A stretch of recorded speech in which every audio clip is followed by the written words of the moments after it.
Hi అండి అందరికీ. ఏం చేస్తున్నారు?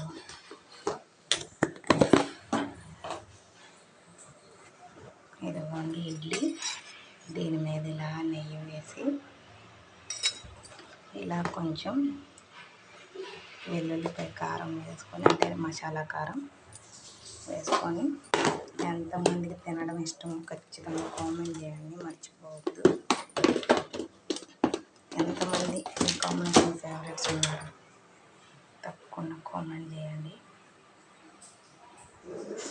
ఇదిగోండి రైస్ ఉడుకుతుంది. ఎగ్స్ త్వరగా పుట్టు రావాలన్నా, పగిలిపోకుండా ఉండాలన్నా ఎగ్స్ ఉడకబెట్టేటప్పుడు ఒక స్పూను ఉప్పు వేసుకుంటే ఎగ్స్ మంచిగా విరిగిపోకుండా వస్తాయండి. ఈ టిప్ ఎంతమందికి తెలుసు?